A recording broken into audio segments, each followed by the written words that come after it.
అతి శ్రేష్టమైన పరిశుద్ధ నామంలో ఈ ఉదయకాలం మందు చేరి వచ్చిన మీకందరికి కూడా వందనాలు.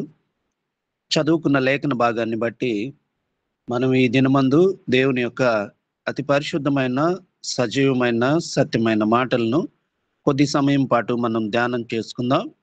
యాకోబు పత్రిక 4వ అధ్యాయము 13వ వచనము నుండి 17వ వచనం వరకు చదువుగా మనం విన్నాం. ఇక్కడ ప్రాముఖ్యంగా మనం గమనించినప్పుడు ఇక్కడ దేవుడు చెప్పి ఉన్నటువంటి మాట ఏంటి అంటే 17వ వచనంలో మనం చూసినప్పుడు, మేలైనది చేయనెరిగియు అలాగా చేయని వానికి పాపము కలుగును. ఎందుకు దేవుడు ఈ మాట మన కొరకు రాయించుంచాడు అనేటువంటి కోణంలో మనం ఆలోచించినప్పుడు, మొదటిగా యాకోబు పత్రిక రాసినటువంటి వారెవరు? యేసు ప్రభు తమ్ముడైనటువంటి యాకోబు. అయితే యేసయ్య బ్రతికి ఉన్నటువంటి దినాలలో యాకోబు యేసయ్యను నమ్మలేదు.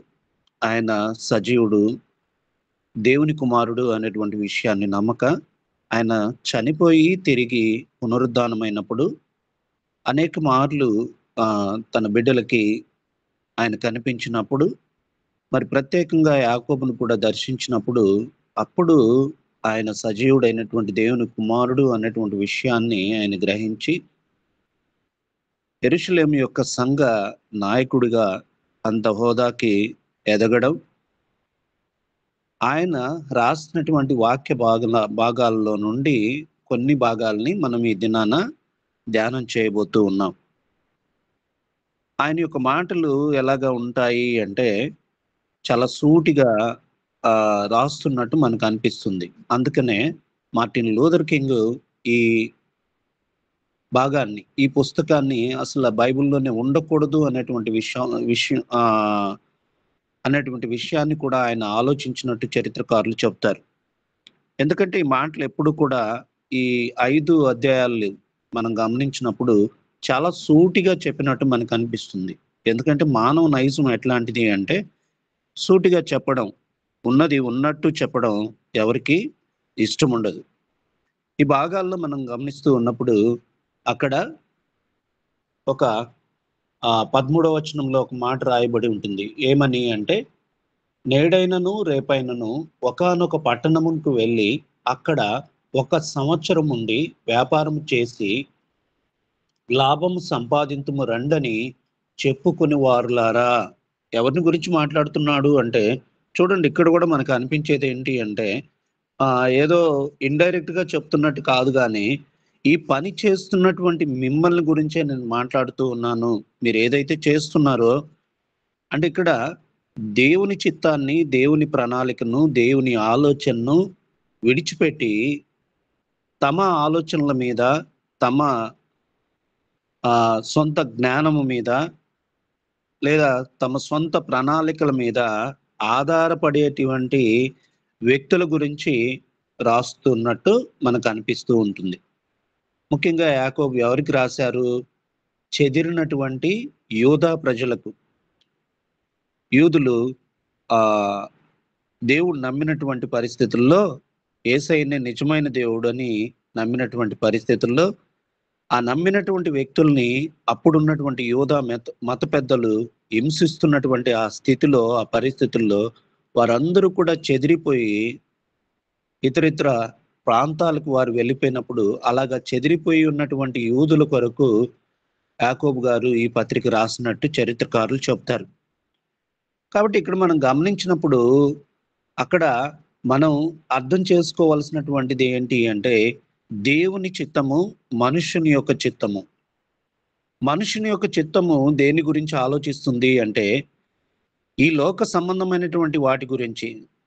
మనం ఏం చేస్తున్నాము, ఎలాగ బ్రతుకుదాము, ఎలాగ ఉందాము, ఎలాగ సంపాదించుకుందాము, ఎలాగ కూడబెట్టుకుందాము, ఇలాంటి వాటిని గురించి మనం ఎక్కువగా ఆలోచిస్తూ ఉన్నటువంటి పరిస్థితి అయితే మనకుంటుంది. కానీ దేవుడు అలాగా ఉండడు కదా! అందుకనే దేవుని యొక్క జీవ గ్రంథంలోకి మీ ఆలోచనలు నా ఆలోచనలు వంటివి కావు అనేసి అంటాడు దేవుడు. మన ఆలోచనలు అన్నీ కూడా మనకు క్షేమకరమైనటువంటివి కాదు.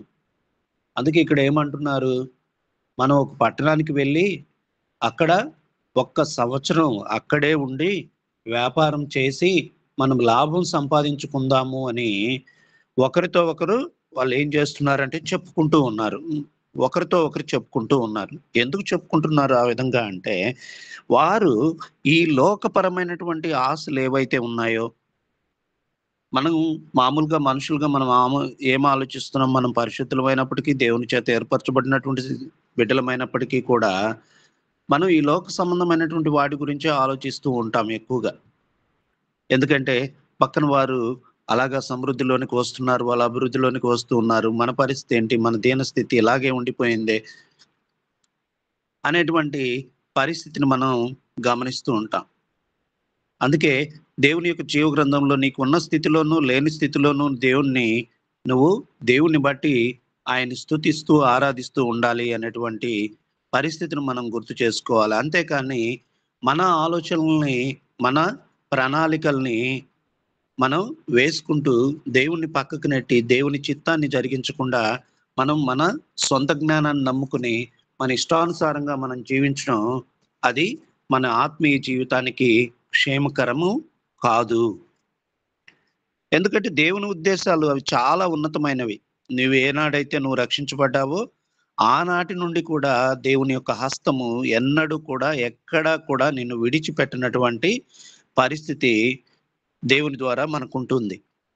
అయితే మనం మన ఆలోచనలను బట్టి, లేదా మన పరిస్థితులను బట్టి, మన ఆశలు, మన కోరికలు వీటన్నిటిని బట్టి దేవుడిని మనం పక్కన నెట్టి, మన పనులు మనం చేసుకుంటూ ఉంటాం. అందుకే దేవుడు అంటున్నాడు, నేడైనను రేపైనను ఒకానొక పట్టణమునకు వెళ్ళి, అక్కడ ఒక్క సంవత్సరం ఉండి వ్యాపారం చేసి, మనం ఏం సంపాదించుకుందాము అని ఆలోచిస్తున్నారు అంటే, డబ్బు సంపాదించుకుందాము.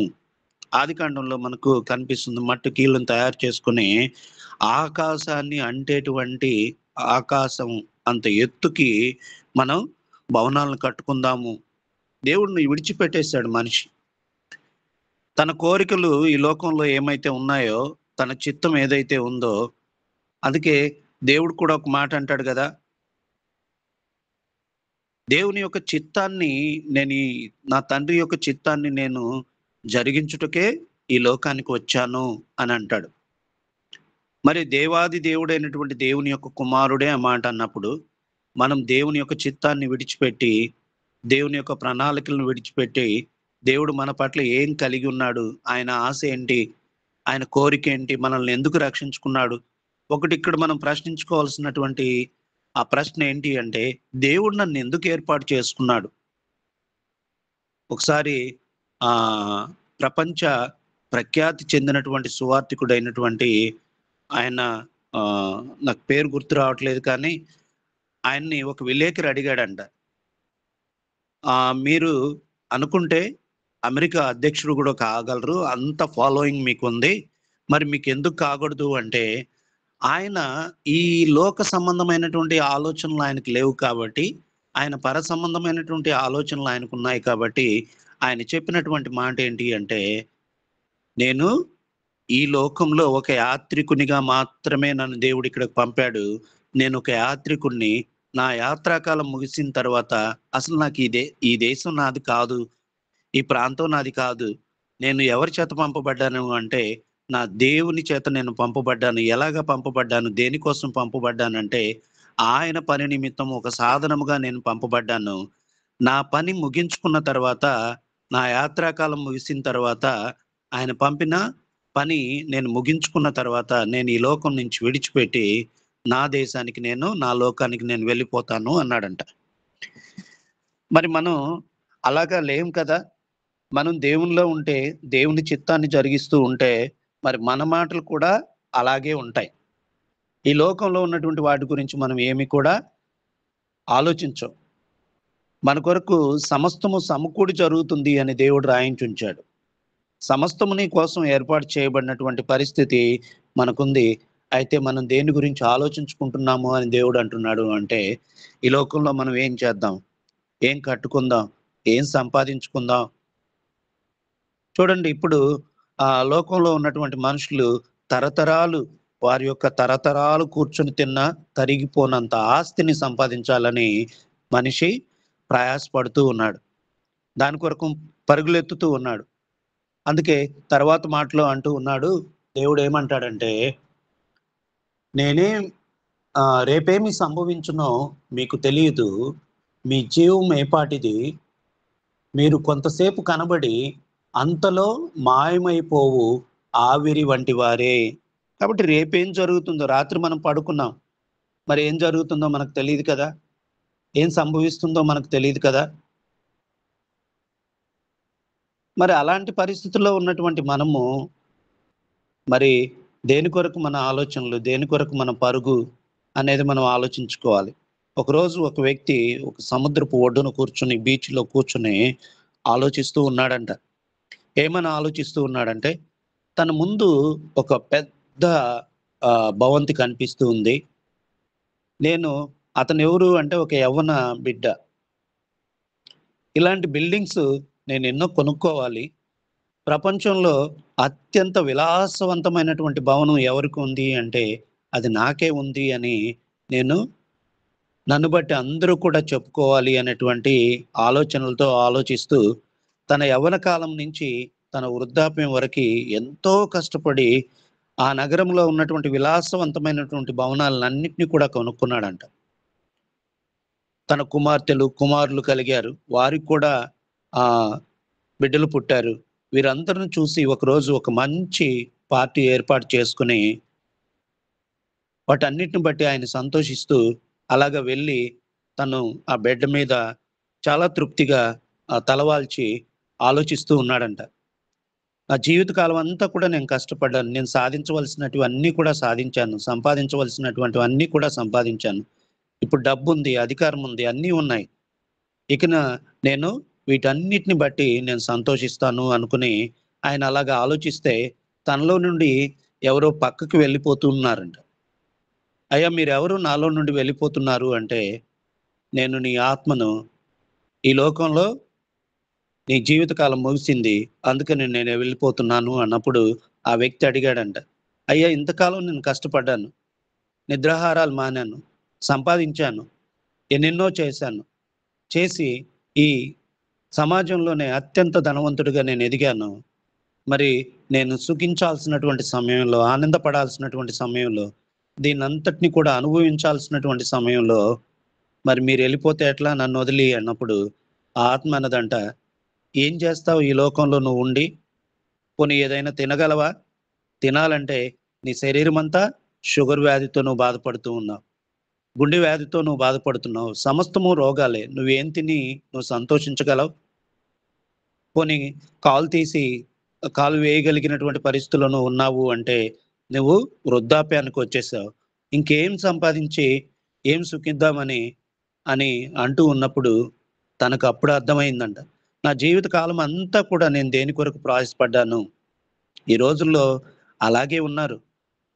తమ జీవితకాలం అంతా కూడా ప్రయాసపడుతూ ఉన్నారు. దేని కొరకు ప్రయాసపడుతూ ఉన్నారు. ఈవెన్ విశ్వాసులైనటువంటి బిడ్డలు కూడా అలాగే ఉంటూ ఉన్నారు. దేని కొరకు వారు ప్రయాసపడుతున్నారో వారికే తెలియనటువంటి పరిస్థితుల్లో వారు దాని కొరకు పరిగెత్తుతూ ఉన్నారు. అయితే దేవుడు అంటున్నాడు, ఏమంటున్నాడు ఆ వాక్యంలో, రేపేమి సంభవించునో నీకు తెలీదు. నీ జీవం ఏపాటిది. మీరు కొంతసేపు కనబడి అంతలోనే మాయమైపోయే ఆవిరి వంటి వారు.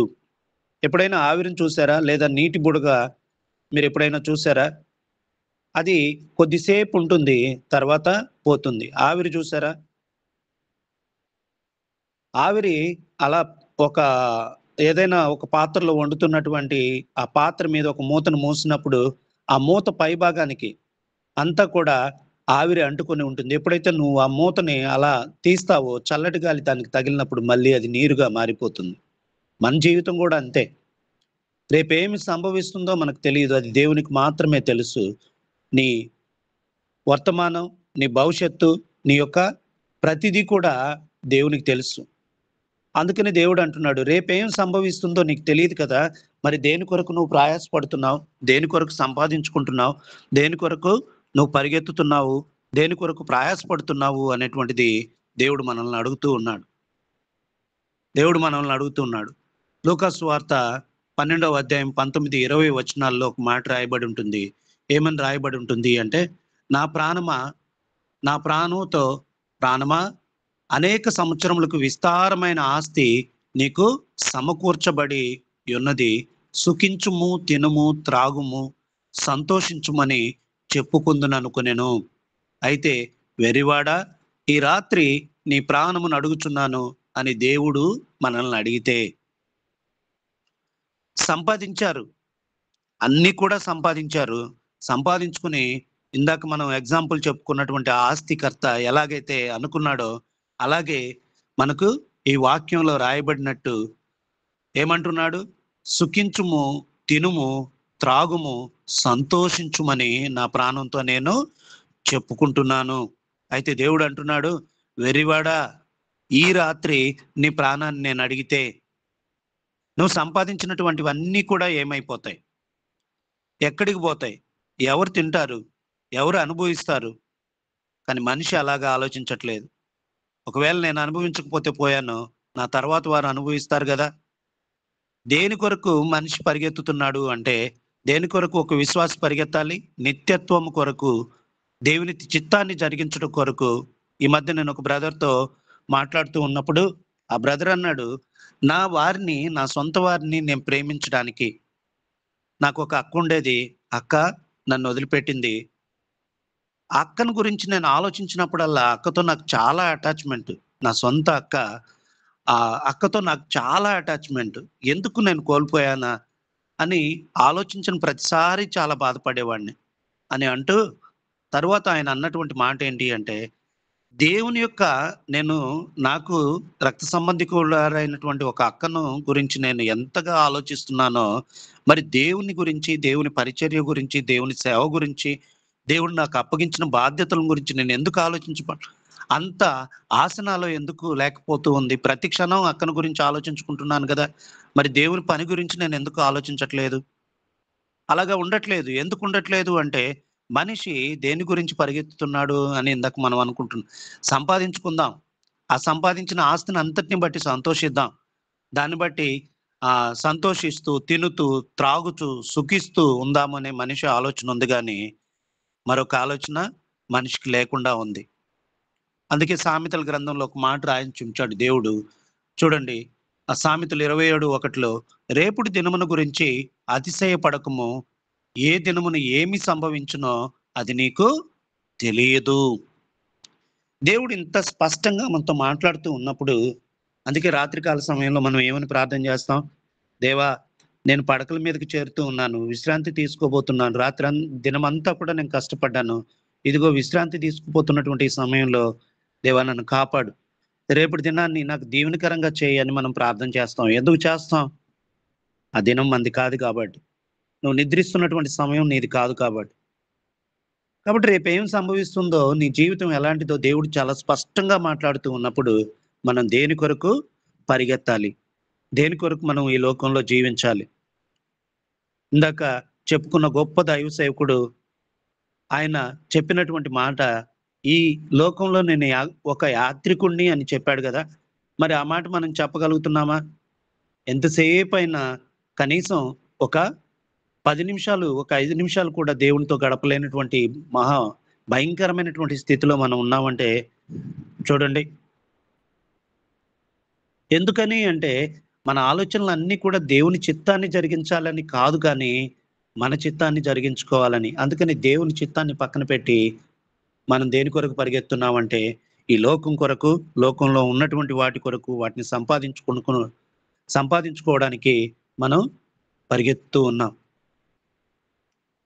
అందుకే ఆహ్, పేతురు రెండో అధ్యాయము రెండవ పేతురులో ఒక మాట రాయించుంచాడు దేవుడు. ఏమని రాయించుంచుతాడంటే ఆహ్, అక్కడ మనం దేని కొరకైతే మనం పరిగెత్తుతున్నామో వాటన్నిటివి నీవు కావు. నీ జీవితం ఎలా ఉంటుందో నీకు తెలీదు. నీకేం సంభవిస్తుందో నీకు తెలీదు అని అక్కడ రాసుంటుంది.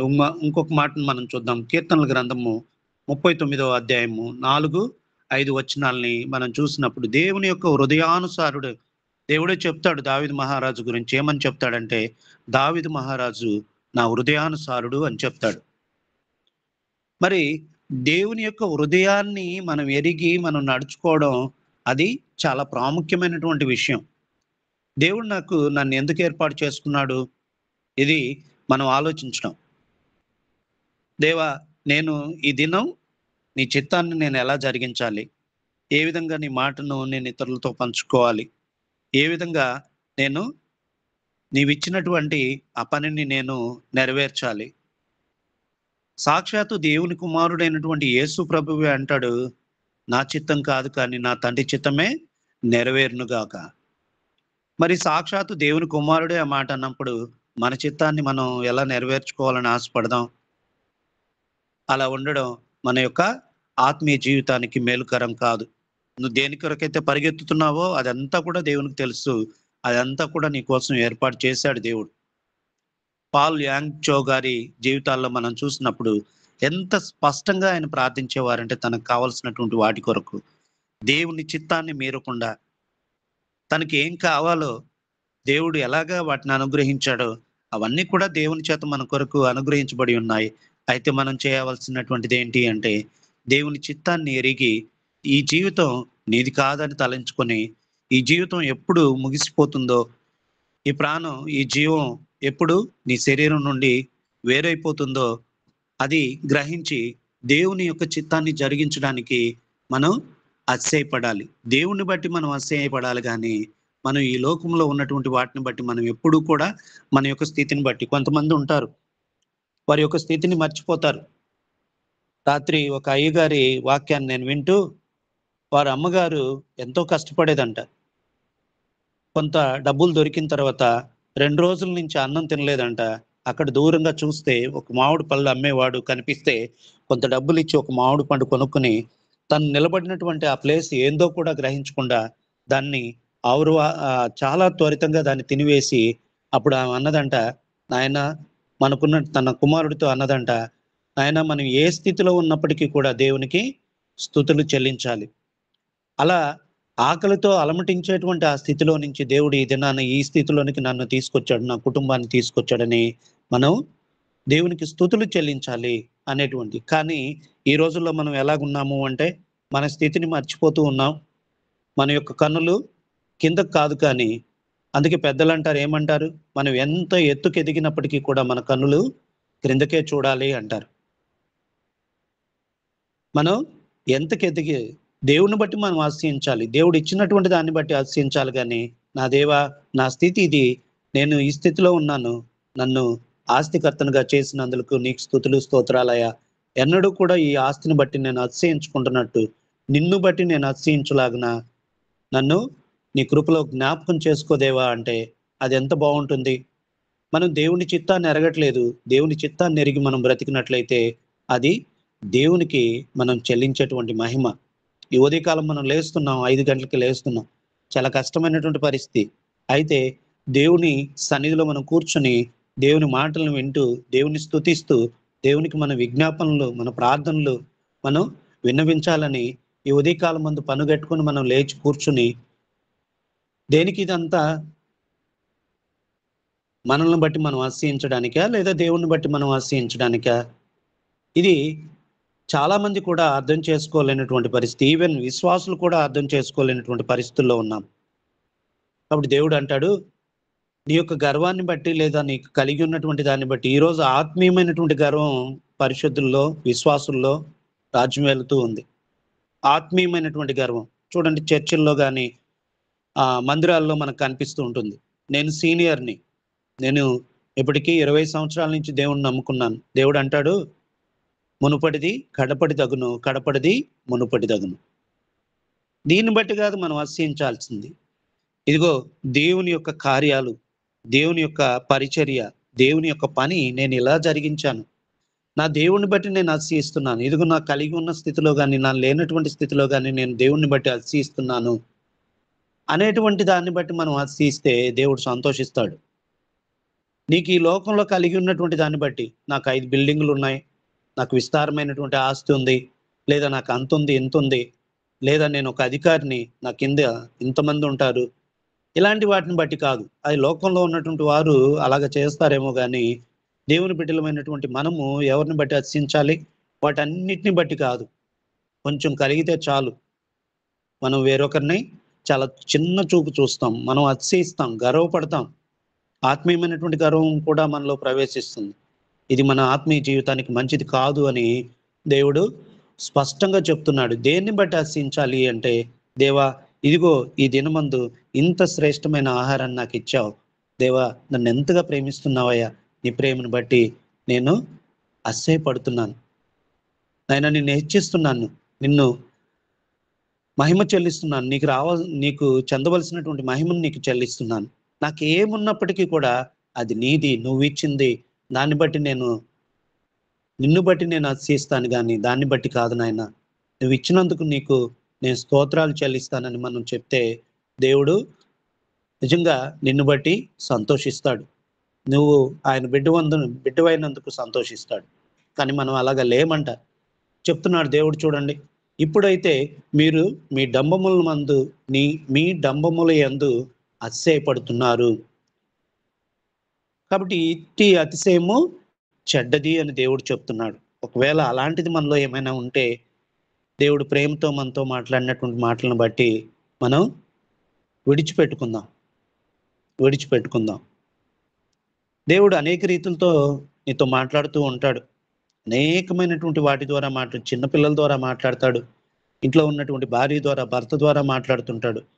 అయితే దేవుని మాటకు మనం విధేయత చూపిస్తే డెఫినెట్‌గా మనలో మార్పొస్తుంది. దేవుడు దానికి సహాయం చేస్తాడు. నీ బలహీనతను ఎరిగినటువంటి దేవుడు దానికి ఖచ్చితంగా సహాయం చేస్తాడు. చివరి మాటను మనం చూసుకుందాం. కాబట్టి మేలైనది చేయునెరిగియు అలాగు చేయని వారికి పాపము కలుగును. ఈరోజు మన టాపిక్ కూడా ఇదే. మేలైనది చేయ నెరిగియు. 2 పేతురు 2:2లో అంటాడు, అనుభవము ద్వారా, నేను మధ్యలో ఉన్నటువంటి భాగాన్ని మాత్రమే చదువుతున్నాను. అనుభవపూర్వకముగా తెలుసుకొని వాటి నుండి పోకుండుట కంటే తెలియకుండుటయే మేలు. రోమా 1:32లో అంటాడు, ఎరిగియుండియు వాటిని చేయకయున్నారు అంటాడు. ఏదైతే మనము తెలుసుకున్నామో, ఏదైతే మన అనుభవ జ్ఞానం ద్వారా లేదా మన అనుభవాల ద్వారా మనం తెలుసుకున్నామో, వాటి నుండి మనం తొలగిపోవట కంటే అనుభవ జ్ఞానంలోనికి మనం వెళ్ళకుండా ఉండడమే మంచిది అంటాడు. ఇది మేలు అని నువ్వు అనుభవపూర్వకంగా నువ్వు తెలుసుకున్నప్పుడు అది చేయాలి. దేవుణ్ణి బట్టి అది చేయాలి. కానీ మనం అది చెయ్యం. ఎందుకంటే దాంట్లో మనకు ఏమైనా ఉందో లేదో చూసుకుంటాం. కానీ దేవుడు అంటాడు, నువ్వు మేలైనది చేయనుద్దేశించి అది చేయకపోతే నీకేం కలుగుతుంది? పాపం. అందుకే దేవుడు ఆయనకు జీవ గ్రంథంలో స్పష్టంగా రాయించుంచాడు కదా, ఆజ్ఞ అతిక్రమమే పాపం. నువ్వు దేవుని యొక్క ఆజ్ఞ ఏదో అది ఎరిగి దాన్ని చేయకుండా ఉండడం. పూర్వకాలంలో ధర్మశాస్త్రాన్ని అనుసరించకపోతే అనేకమైనటువంటి శిక్షలు ఉండేటివి. కానీ దేవుని యొక్క అతి శ్రేష్టమైనటువంటి ప్రేమ ఈ దినాన వాటన్నిటి నుంచి నిన్ను రక్షించి ఆ పాప శిక్షను అంతటిని కూడా సిలువలో కొట్టివేసి ఈ దినాన నిన్ను తన శ్రేష్టమైన బిడ్డగా అది చేసుకుంది. కాబట్టి దేవుణ్ణి బట్టి మనం ఆశిద్దాం. దేవుని బట్టి మనం ఏ మేలు చేయాలనుకుంటున్నామో అది చేద్దాం. అనుభవపూర్వకంగా దేవుని ద్వారా నువ్వు తెలుసుకున్నటువంటిది ఏదైనప్పటికీ కూడా అది నీ సాటి వారికి నువ్వు చేయడానికి నువ్వు వెనుకాడకూడదు. ఈరోజు ₹1 ఇవ్వాలంటే ఆలోచిస్తూ ఉన్నాం. అయితే అనవసరమైనటువంటి వాటి కొరకు మనం ఎంతో ఖర్చు పెడుతూ ఉన్నాం. అయితే ఆకలన్న వాడికి ₹1 ఇవ్వడానికి ఎంతో ఆలోచిస్తూ ఉన్నాం. మిగతా వాటికి ఇమ్మనండి, పేరు ప్రఖ్యాతులు వచ్చేటువంటి వాటికి ఇమ్మనండి, సమాజంలో తన పేరును వినిపించేటువంటి ఆ పనులకి, తన పేరుని గొప్ప చేసేటువంటి పనులకి ఎంతో ఇస్తాం. కానీ ఆకలన్న వాడికి మనం ₹1 కూడా ఇవ్వం. దేవుడు అంటున్నాడు, నేను నీ పట్ల ప్రేమ చూపించాను, నీవు ఆ ప్రేమను లోకం పట్ల చూపించమంటున్నాడు. కాబట్టి మనం ఏదైతే చేయదలిచామో అది దేవుని నామాన్ని బట్టి దేవునికి మహిమకరంగా అది జరుగులాగున మనం చేయాలి. ఒకవేళ చేయకపోతే దేవుడు దాన్ని పాపంగా ఎంచుతూ ఉన్నాడు. కాబట్టి మనం విన్నటువంటి మాటల్ని బట్టి ఈరోజు మనం దేన్ని బట్టి అతిశయించాలి, మన జీవితం ఎలాంటిది, అది ఎలాంటి పరిస్థితుల్లో ఉంది, దేవుని యొక్క కనికరం, దేవుని యొక్క కృప, దేవుని యొక్క దయ అవి లేకపోతే ఈ దినాన్ని మనం ఈ రీతిగా మనం కలిసే వాళ్ళం కాదేమో. మరి దేన్ని బట్టి అతిశయిస్తున్నావో, ఏం చేయాలని ఉద్దేశించి నువ్వు చేయలేకపోతున్నావో, ఇవన్నీ కూడా దేవుడు మనతో మాట్లాడాడు. కాబట్టి వీటన్నిటిని కూడా మనం జ్ఞాపకం చేసుకుందాం. దేవుని కొరకు దేవుణ్ణి బట్టి అతిశయించేటువంటి బిడ్డలుగా, దేవుని నామానికి ఘనత మహిమ కలిగేటువంటి పనుల్ని మనం చేసేటువంటి బిడ్డలుగా మనం ఉండాలని దేవుణ్ణి కోరుతూ ఈ వాక్య భాగాన్ని దేవుడు మన కొరకు దీవించి ఆశీర్వదించును గాక. Thank you brother. ప్రార్థన చేసుకున్నాము. అందరికీ శుభాభివందనాలు. మహాగణుడ, మహోన్నతుడ, సర్వ సృష్టికర్త, సర్వాధికారి, ప్రేమ నమ్మకము గల యేసయ్య, పరలోకమందున్న దేవ, ఆశ్చర్యకరుడ, అద్భుతకరుడ, సర్వోన్నతమైన స్థలములో ఆశీనుడమైన తండ్రి, నిరీక్షణ ఆధారుడ, ఆశ్రయదుర్గమ, పరలోకమందున్న పరిశుద్ధుడా, పరిశుద్ధుడని వేలాది దూతలపై ప్రతినిత్యము కీర్తించబడుతున్న గొప్ప తండ్రి, పరిశుద్ధాత్మ దేవ, మీకే స్తుతి, మహిమ, ఘనత, ప్రభావములు చెల్లించుతున్నాం తండ్రి. దేవా, మమ్మల్ని అనుదినం ప్రేమిస్తున్నారు ప్రభా, పోషిస్తున్నారు, రక్షిస్తున్నారు, భద్రపరుస్తున్నారు, ఆశీర్వదిస్తున్నారు. మీకే వేలాది స్తోత్రములు తండ్రి. అయ్యా, నాయన ఈ ఉదయకాల సమయంలో సజీవ లెక్కలో ఉంచిన ఆయన మమ్మల్ని ఈ రీతిగా నిలబెట్టిన దేవా, ఈ ప్రేత్రవుల్లో నాయన ఆయన సాతో మీరు మాట్లాడిన వాక్యం ద్వారా నాయన నా ప్రభువా, ఆత్మీయ ఆహారము పంచినందుకు వందనాలు నాయన. ఇటుకు వచ్చినానని చెప్పి నాయన మీరు చెప్పారు ప్రభువా. అయ్యా నాయన, మీరు నాయన మీ చిత్త ప్రకారమే జరిగించారు నాయన. ఈ లోకంలో నాయన మమ్మల్ని నాయన అయ్యా మీ చేతి గురుగుగా, మీ చేతి పనిముట్టుగా నాయన, మీ సువార్తకులుగా, మీ పరిచారకులుగా, మీ సేవకులుగా వాడుకోమని అడుగుతున్నాం, వాడుకోమని అడుగుతున్నాం నాయన. రోమిలి 8వ అధ్యాయం 28 సమస్తం సమకూడి జరుగుతున్నది ప్రభా. దేవుని ప్రేమించే వారికి అనగా ఆయన సంకల్ప చొప్పున వారికి మేలు కలుగుతే సమస్తము జరుగుతున్నది కానీ కూడా మాట విన్నాం ప్రభువా.